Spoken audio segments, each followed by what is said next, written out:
tamanho. Beleza? Gente, para quem está chegando agora, então a gente está fazendo uma transmissão agora, com a temática em cima das chuvas do Rio Grande do Sul, falando da capacidade de resposta e saúde pública. A Vanessa está lá em Canoas agora, né, Vanessa? Está em Canoas. A Vanessa trabalhou esses últimos dias, desde do primeiro impacto, desde o momento que as chuvas, depois, então, teve o transbordo dos rios, os córregos, enfim, e a água tomou conta aí da Grande Porto Alegre. Bem, então, para quem está chegando, eu vi que tem uns amigos seus ali também, Vanessa, que entraram já. Então, para quem não me conhece, o meu nome é Everton Kleinobing, eu sou bombeiro militar aqui em Santa Catarina, estou falando de Fraiburgo, do meio oeste, aqui em Santa Catarina. Tive a oportunidade de trabalhar, tenho 3 anos de experiência na Força Tarefa do 2º Batalhão, que é o batalhão ao qual eu pertenço aqui também. Tenho uma gestão em cidades inteligentes também, gestão pública com especialização em cidades inteligentes. E a gente quer fazer um aparato, então, em cima dessa temática do evento que está acontecendo aí na região no Rio Grande do Sul, basicamente, mas também com mais intensidade na Serra e na Grande Porto Alegre. Falar sobre defesa civil, acho que é importante também a gente conversar sobre defesa civil, ver o que aconteceu antes, o que a gente teve de situações anteriores a esse evento em Porto Alegre, né? E tentar entender um pouco, eu acho que o momento também não é só apontar erros, é tentar entender de que forma isso aconteceu e de que forma a gente pode evitar.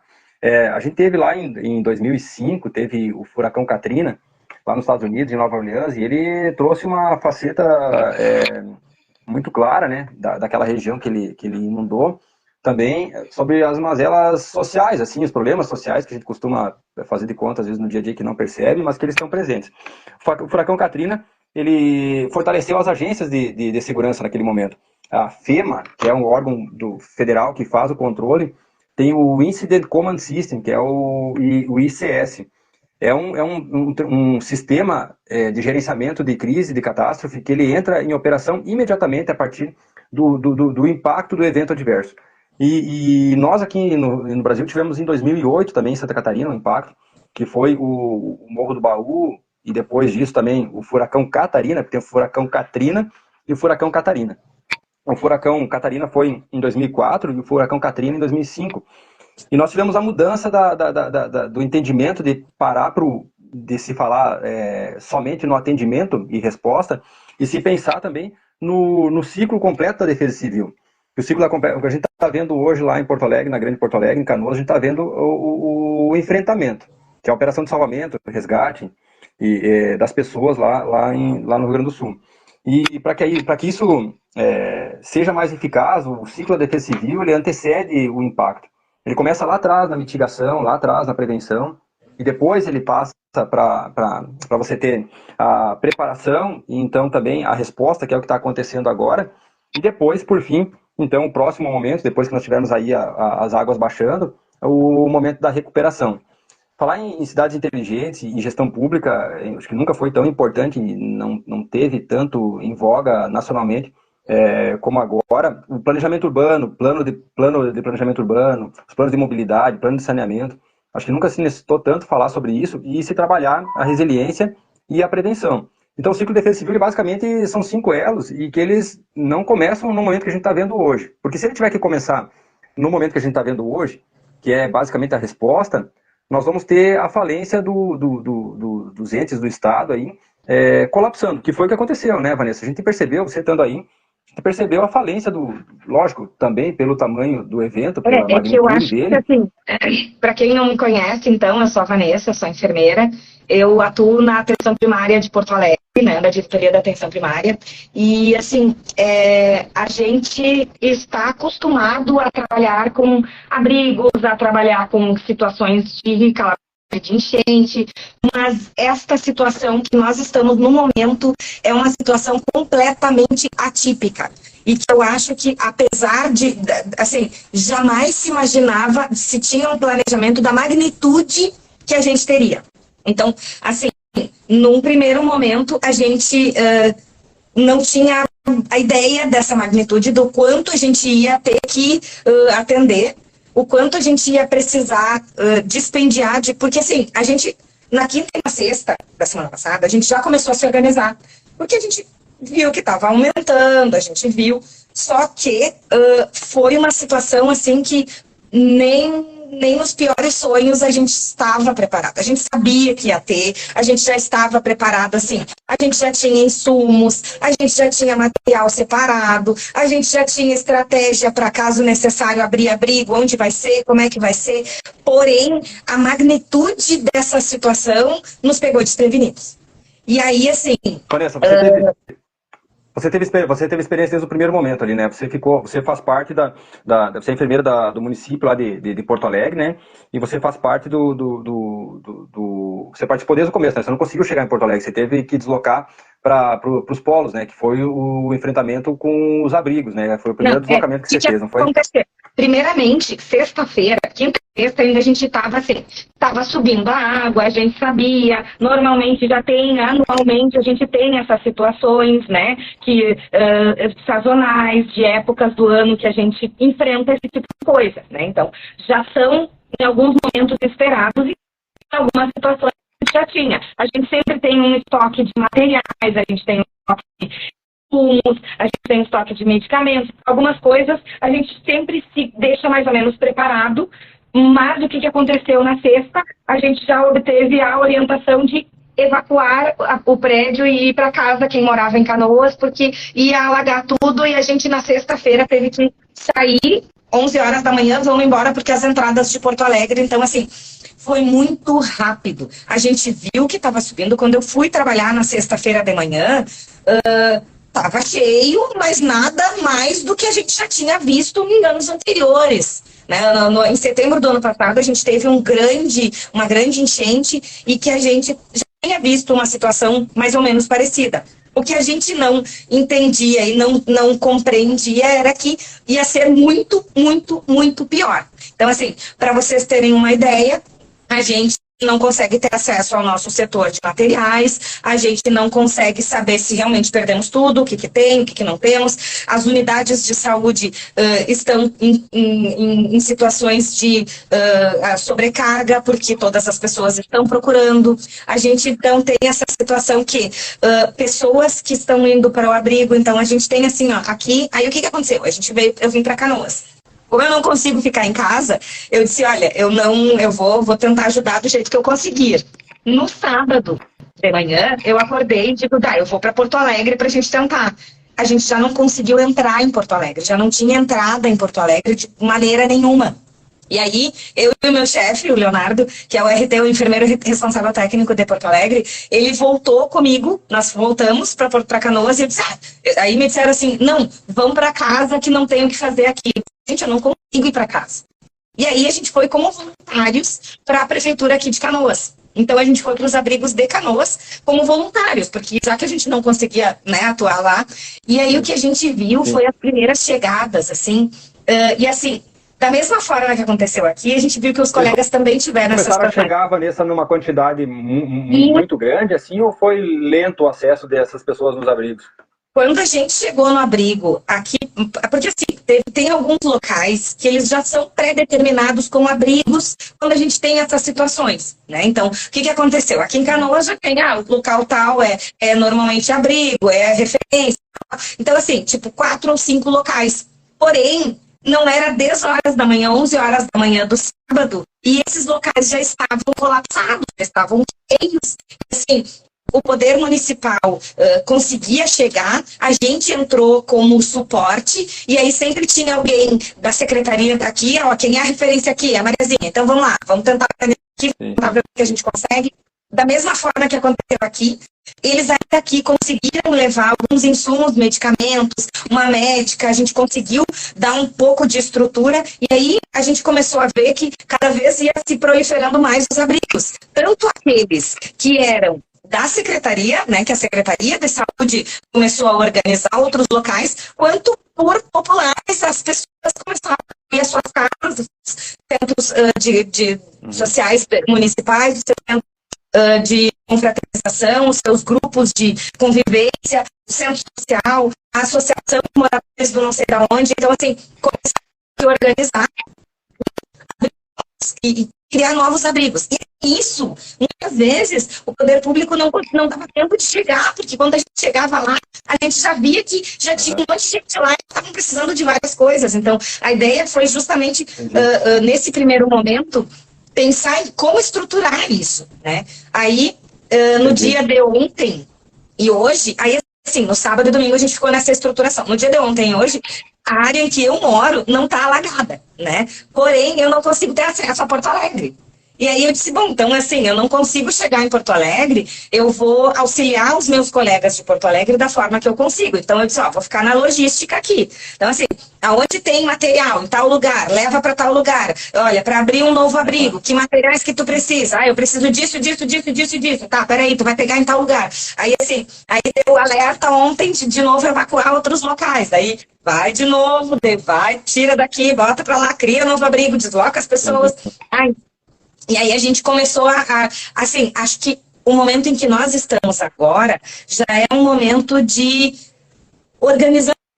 A gente já está em organização. O nosso maior problema neste momento é que todos os locais são enormes. Assim, a gente tem, neste momento, Porto Alegre está com... Qual o tamanho do maior abrigo que vocês têm hoje aí, o maior que você tem ideia, assim, talvez um número aproximado aí do maior número? Mais de 700 pessoas. O maior abrigo tem em torno de 700 pessoas. E eles todos estão em locais com água muito escassa ou com quase nada de água. Então, sendo abastecidos por caminhão-pipa ou... O sistema de abastecimento de água da Grande Porto Alegre, ele tá em falência, né? Até vi que tem uma matéria o Minas Gerais mandou uma equipe de engenheiros da companhia de água deles para cá para tentar restabelecer o serviço de abastecimento, né? Porque ele está totalmente comprometido, né? A Grande Porto Alegre toda, né? Os pontos de coleta de água e as bombas de água para que levam para a água dos rios, dos mananciais, para as estações de tratamento, eles estão em pontos de alagamento. Então, como estão em pontos de alagamento, tem que desligar a energia elétrica. Desligando a energia elétrica, não consegue puxar água. E aí a gente acaba ficando num... Não consegue fazer a captação, exatamente. E aí, então, essa é a questão. Porto Alegre está com...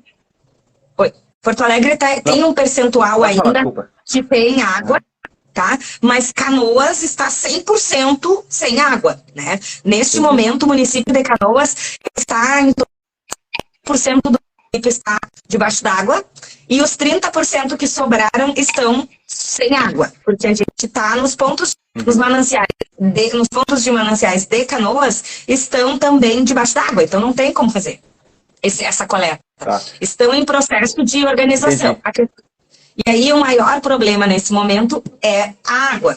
E outra coisa que vai começar a acontecer é que, o que acontece? A gente está num momento em que a gente consegue fazer isso tudo com a maioria são voluntários. Porque nesse momento, só para vocês terem uma ideia, Porto Alegre deve estar com mais de 100 pontos que são abrigos.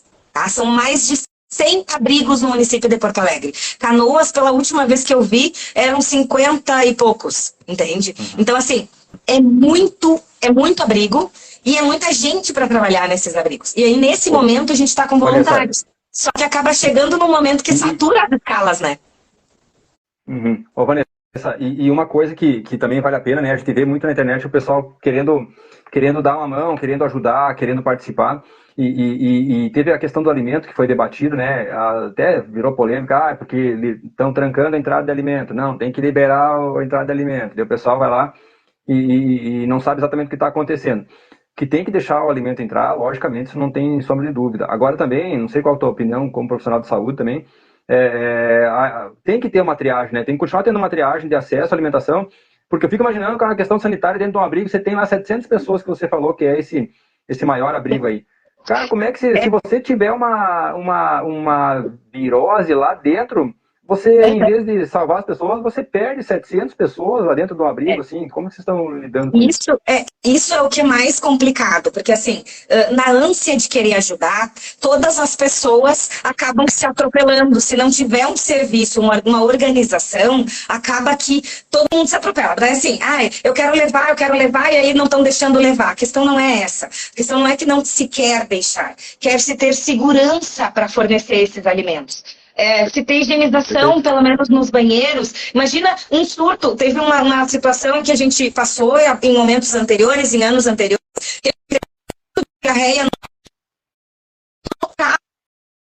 porque simplesmente não tinha o que fazer. Então, assim, é importante a gente ter a solidariedade, a gente ter as pessoas que vão lá, que levam a comida, mas o quanto é importante das pessoas terem o cuidado com essa comida, com o que vai ser fornecido, com a forma que está sendo, com a higienização das mãos em preparar esses materiais, essas comida, né? A hora de entregar, a forma de higienização, a higienização dos banheiros nesses locais, precisa ter uma organização, tudo precisa ser pensado. É difícil se pensar tudo nisso quando a gente está com pessoas que são que querem ajudar, que estão com uma boa intenção, mas que muitas vezes não entendem a logística de algumas coisas. Entende? Então, assim, o ponto favorável de ter voluntários é que a gente tem muita gente querendo ajudar.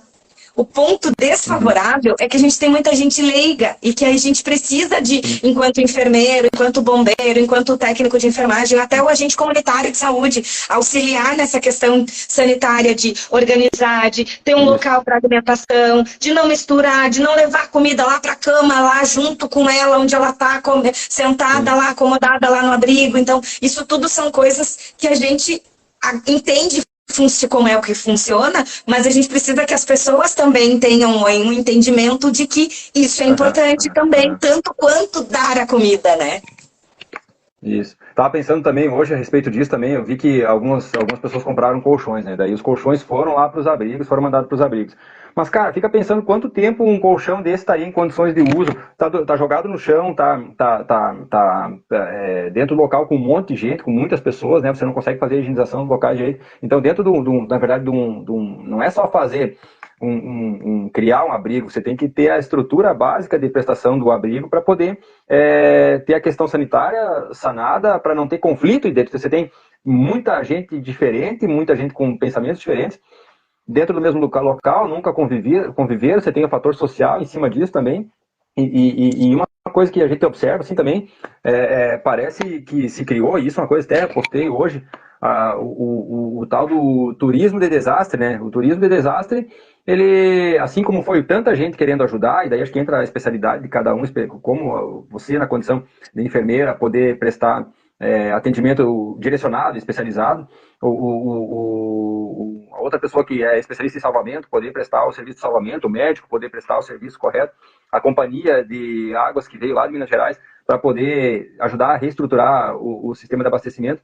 Então acho que agora o que parece assim é que não é mais o volume de gente para a operação de resposta, né, que seria o item resposta agora dentro do ciclo da defesa civil, mas nesse momento a gente começa a precisar de gente especializada em áreas, né? E o turismo de desastre, ele é nesse momento, ele é um fator que está atravancando o desenvolvimento, inclusive, da operação de salvamento, né? Isso. O que acontece? A gente tem áreas, né? Agora a gente está entrando para o 5º dia de resgates, né? Então a gente tem pessoas que estão há quase 3 dias, vamos lá, 3 dias sem comida, sem água potável, e aí a gente precisa agir rápido. A gente precisa de voluntários, mas a gente precisa de um suporte de pessoas que tenham conhecimento e que entendam de quando entrar, em que local entrar, como fazer para resgatar essa pessoa, para que daí isso ocorra de uma forma sem gerar, porque às vezes a intervenção da gente gera mais dano do que a não intervenção, entende? Então a questão é a gente pensar nesse momento. Bom, essa pessoa ela tá lá no 5º andar do prédio, ela tem água ou ela tem, né, algum suporte, eu consigo levar algum suporte para ela. Então nesse momento ela não está em risco, mas ela está ilhada, então daqui um pouco ela vai precisar. A gente não tem uma urgência, mas a gente precisa pensar com calma como tirá-la de lá, né? A questão toda nesse momento que a gente está vivendo é justamente isso, sabe? E as pessoas, principalmente isso, porque nos abrigos, as pessoas muitas vezes vão passar na frente, vão lá para a beira do rio, lá para a ponte, lá para o viaduto, não para ajudar, mas para filmar, para fazer aquela, né, eu vou postar, ou eu vou olhar, ou eu vou só ver como está. Então, assim, isso atrapalha.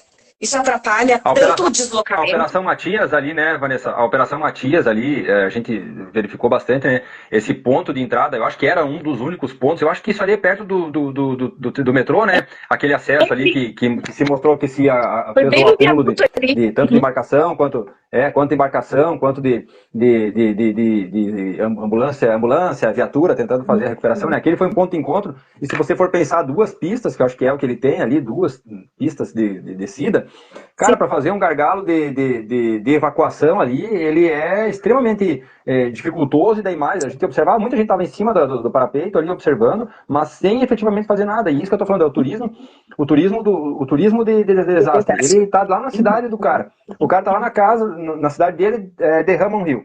Ele vai, sai de casa para tirar foto e para olhar o rio que saiu fora do leito. Aí tem um acidente maior, ele sai de casa para olhar aquele acidente. E isso em todos da imensidão, né? Tanto no desastre pequeno quanto no grande, as pessoas saem de casa e acaba atrapalhando as equipes que daí nesse momento querem realmente ser efetivas no salvamento. E que precisa, ainda mais uma catástrofe desse tamanho, eu acredito particularmente, que essa tenha sido o maior desastre humanitário da história do Brasil. Quando a água baixar, a gente vai ver uma situação que vai chocar. Alguns já estão ficando, as pessoas, você vê os comentários, as pessoas às vezes escrevem nos comentários que elas querem parar de ver e que não tem que. Hoje apareceu o jacaré também na cidade, lá em Porto Alegre, esse Canoas também apareceu. Agora até jacaré tem no salvamento. Eu tenho, assim, a casa onde eu moro aqui não teve nada, é do outro lado, é do lado da cidade que não alagou, mas eu tenho amigos, eu tenho primos, parentes, tios, e aí, assim, eles não tinham conseguido sair, então a gente cadastrou em tudo que era lugar que vocês possam imaginar, eles para que se resgatassem, para que alguém fosse de barco, de helicóptero, de avião, do que fosse para resgatá-los. E aí, nessa função, eu coloquei meu telefone em tudo que é local de abrigo, e aí eu ia nos abrigos, também ajudava, passava ajudando, e daí ligava e dizia, talvez levem eles para Ubra. Eu ia lá para Ubra, aí ficava trabalhando o dia inteiro lá esperando eles chegarem, daqui a pouco, não, vão levar lá para a associação do Instituto Federal, lá ia eu para o Instituto Federal, vão abrir um abrigo em tal lugar, lá ia eu. E aí, assim, nisso eu cadastrei meu telefone em vários locais, e tem, assim, várias pessoas me ligando e me perguntando assim, olha só, o endereço que os teus familiares estavam é perto de onde estava minha irmã, eu moro em Santa Catarina, eu não consigo contato com ela, tu não sabe se ela foi resgatada. E aí isso é uma das coisas, é tanto abrigo se proliferando que a gente não consegue nem ter o controle das pessoas que foram resgatadas, né? Esse rapaz foi resgatado. Quando a embarcação chegava também, por exemplo, na Matias, a embarcação chegava lá, ela chegava com uma parte da família, não dava pra ficar esperando a outra parte da família, você tinha que deslocar, famílias foram separadas, né? E tem gente achando os parentes depois de muito tempo aí. Esse rapaz de Santa Catarina que me ligou, que eu consegui localizar ele e tal, a gente conseguiu localizar o rapaz, a gente conseguiu mandar alguém lá buscá-lo, mas ele estava até hoje no mesmo lugar, uma meia quadra depois de onde estavam meus familiares, entendeu? Meia quadra para lá, e como ele era sozinho, só ele, né? E ele disse que se ele não saísse com os cachorros, ele não ia sair. Então ele estava lá com 2 cachorros enormes, e aí não conseguia tirar. Ele já estava sentado no pátio, né, na parte de cima da casa, que é uma lavanderia, tipo uma lavanderia em cima, e ele já estava lá que não conseguiu. Aí hoje ele foi resgatado agora há pouco, um pouquinho antes da gente entrar na live, ele foi resgatado, e aí o irmão dele me ligou. Então, assim, também essa logística de cadastro, também essa logística de organizar quem está onde, foi resgatado, não foi resgatado, tá ainda. Isso tudo a gente agora conseguiu organizar um ponto focal, porque era tão difícil a gente conseguir entender, e se proliferando os abrigos, que a gente não conseguia nem entender para quem levou, para onde foi. Até que a gente conseguiu. Esses abrigos estavam sendo abertos assim, sistematicamente. Você foi escolhendo as partes menos alagadas, e daí a prefeitura foi abrindo, quem foi abrindo, ou foi oferecendo, sei lá, uma igreja, tinha um espaço e ofereceu essa igreja. O ginásio, ou como que foi acontecendo? Aqui em Canoas, eu não tenho certeza, assim, mas eu sei que alguns a gente teve enquanto Secretaria de Saúde aqui de Canoas, outros ofereceu, e aí já começaram, e aí começaram a vir, mas os abrigos oficiais, digamos, aqui de Canoas, foram estruturados pela Secretaria. Alguns outros pontos com menos pessoas, que começou a ter uma aglomeração, meu vizinho, meu amigo, daí eu disponibilizo a casa aqui, sei lá, uma casa para alugar na esquina, e aí o dono da casa ligou para não sei quem, e aí eu trago eu e mais meus amigos, e mais 5 pessoas, e quando a gente vê, a casa estava cheia, entendeu? Então, aí são abrigos, que são casas de família, né? E por isso nós estamos tendo agora a solicitação de cadastrar as pessoas que foram resgatadas e revisar as pessoas que foram cadastradas, para que a gente tenha uma real ideia de quem são essas pessoas, porque em casa veio mais umas 15 pessoas, e aí eles já foram para a praia, e daí foram, e a gente tá, agora eu tô com pouca gente aqui em casa, mas tá tudo bem, a gente tá super bem, não tem, ninguém tá machucado, todo mundo foi resgatado, todo mundo ok. Legal. Legal.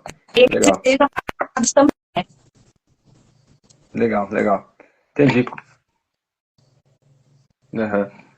Vanessa, se você pudesse agora, na condição de enfermeira, e ter encontrado todo de ter vivido o momento do primeiro impacto ali, ter trabalhado nos abrigos, ter trabalhado, tido contato, qual seria uma das medidas que você, agora, se tivesse a caneta na mão, eu estou com a caneta na mão, se você tivesse a caneta na mão, o que você melhoraria na gestão pública, ou na gestão de resgate e resposta, ou na parte da saúde pública, que é especificamente a tua área, depois, agora, o pós-impacto, e você está aí em Canoas, que é o local que talvez tenha sido o local que, em volume de pessoas, tenha sido o local mais atingido. Eu acho que, assim, numa situação de catástrofe como foi agora, eu acho que, apesar dos pesares, o poder público até conseguiu, na medida do possível, fazer o que estava ao seu alcance. Porque, simplesmente, nessa situação, a gente não tinha muito noção do tamanho que ia se tornar essa situação. Porém, pensando em planejamento para o futuro, né, para que isso não ocorra de novo, eu acho que a questão da organização, principalmente no momento do resgate, agora, como já conseguiram, sabe, estruturar um local de triagem, no momento ali, na hora, saiu de dentro do barco, tá? Ali naquele local, já fazer uma triagem, uma organização, já revisar quem precisa de cuidados, quem precisa de atendimento de saúde, quem vai precisar de um abrigo que tenha maior suporte, quem vai precisar de um abrigo que tenha menor suporte, quem vai para casa de familiares, fazer um cadastramento, ter um sistema de organização, né, nos pontos de resgate, que eu acho que é o principal local onde a gente consegue identificar as demandas, né? A minha prima que conta que ela disse que desceu de dentro do bote, e aí, assim, ela disse que já não sabia para onde olhar. Uma pessoa enfiou um cachorro-quente na mão dela, outra enfiou uma água, e outra não sei o quê, e outra botou um cobertor nas costas dela. Ela disse que já não sabia mais o que fazer, entendeu? Então ela disse, eu tava ali com coisa dada, um cachorro-quente na mão, e perdida, assim, sem saber para onde andar, sabe? Então, assim, eu acho que esse suporte na chegada, esse acolhimento, na hora que chegou ali, eu acho que só isso que a gente precisaria pensar melhor em situações futuras, sabe? Eu acho que isso que é o que... algo que possa melhorar esse acesso da pessoa no início, na chegada esse primeiro contato, exato. Não seria só o resgate, seria retirar do local de risco para daí ser direcionada, né? Lógico, em situações menores, isso sempre é possível, né? Porque a pessoa acaba deslocando com uma viatura do Corpo de Bombeiros, uma viatura do SAMU, uma viatura da Prefeitura, uma viatura da Polícia Militar, ela acaba deslocando para um local fim. Mas nessa magnitude ali, talvez o cadastro, então, um sistema de cadastramento mais rápido, mais eficaz. Uma planilha no Google Drive conectado na hora que as operadoras liberaram, ali acabaram liberando o sinal, né, para aquela região ali toda, não foi quem tinha os dados, não foi cobrado, rede social foi liberado, né, naquela região. Isso que é a característica possível, né, que ajudou bastante também as operadoras a promover essa melhoria aí. E a questão toda, eu acho que o principal é realmente essa estruturação na saída. Porém, eu digo que tudo que a gente passa, né? Eu sempre digo que tudo que a gente passa é experiência futura, né? Então, agora a gente já sabe. Que nem eu disse, ano passado a gente teve, ano retrasado, me lembro, a gente teve uma situação de surto de diarreia num abrigo. Então, a gente já se antenou agora. Opa, peraí, vamos se ligar que tem que cuidar isso, tem que cuidar aquilo, alimentação, tem que lavar a mão, tem que isso. Então, assim, toda situação extrema faz com que a gente tire algum aprendizado. O que a gente precisa fazer é utilizar esses aprendizados nas próximas situações, que eu acho que é isso que a gente vai agora começar a estruturar, né? E daí pensar estrategicamente, né? Beleza. Vanessa, está com quantos na tua casa? Recebeu quantos aí na sua casa? Agora eu tô com um casal só. Porque os outros já a gente... porque, assim, é uma situação que aqui tá bem complicada ainda. A gente tá sem água. Na televisão é só o que dá. No Instagram, no Facebook é só o que dá. Então, são idosos, são os meus padrinhos e primos e crianças. Daí eles foram para casa de alguns amigos no litoral, que conseguem daí, então, ficar um pouquinho afastado. Hoje fez um solzinho, eles foram para a praia, sabe, assim, dar uma desopilada, não fica aqui no centro, no meio, sabe. Agora eu tô com um casal, mas, assim, já tô para receber mais um casal que deve estar, se eles vieram de Eldorado, acho que devem estar vindo para cá. E, assim, a gente pensando em estrutura. Valeu, obrigado. Acho que a gente conseguiu dar um aparato bem grande, né, da realidade que você viveu aí e para as pessoas, né, também, todo mundo quer ajudar, né, mas tentar encontrar o caminho da ajuda aí, que cada um pode fazer de melhor, às vezes não é efetivamente estar lá com a embarcação dentro da água com os pés molhados, né. A gente quer, todo mundo gostaria de fazer isso, eu gostaria, mas às vezes o caminho da ajuda humanitária, ela tem vários acessos, não precisa ser por um caminho só. E sempre estar lá com o pé dentro d'água é você estar ajudando, né? Muitas vezes tu tá na retaguarda, tá na logística de organização, de suporte, de dizer, vamos fazer assim, vamos organizar assim, tem que ter um microfone dentro do abrigo para conversar com as pessoas, ou tem que ter um megafone, porque a gente precisa comunicar, precisa perguntar. Então, assim, tudo isso, mesmo nós estando com um pezinho dentro d'água resgatando as pessoas, a gente faz a nossa parte, né? Beleza, Vanessa, valeu, obrigado, tá? Obrigado pela oportunidade e por ter feito a transmissão junto aí, tá bom? Valeu, obrigado para quem assistiu, obrigado para quem ouviu aí, tá tudo um pouco da realidade lá. Querido pessoal. Tá bom. Feito, obrigada. Aí, tá? Valeu, tchau, obrigado, tchau. tá? Valeu, tchau, tchau.